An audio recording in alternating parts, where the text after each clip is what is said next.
Russian President Vladimir Putin welcomed Belarusian leader Alexander Lukashenko in Volgograd on Tuesday. The two allies visited World War II memorials and attended a commemorative forum ahead of the 80th anniversary of the Nazi defeat.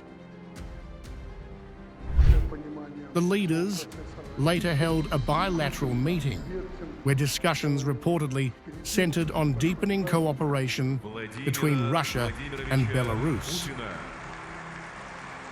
Putin, speaking at the forum, called for a unified front against what he described as the resurgence of Nazism and ideologies such as Russophobia and racism.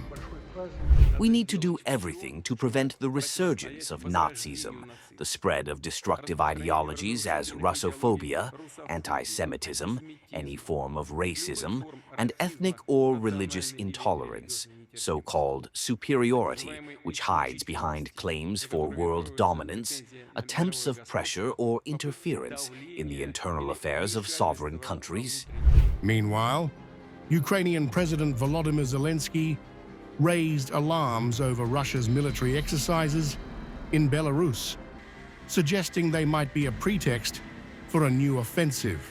He warned that these drills resemble prior patterns of Russian aggression.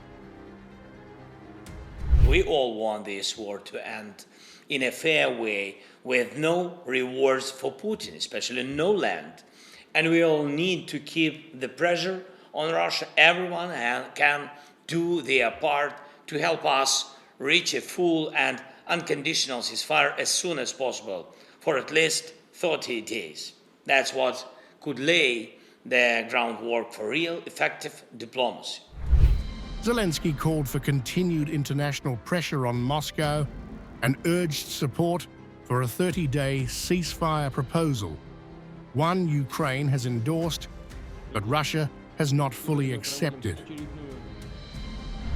The situation remains tense as Putin announced a temporary ceasefire from May 8th to May 10th, coinciding with Russia's Victory Day commemorations. Ukraine remains cautious, citing past violations of such truces.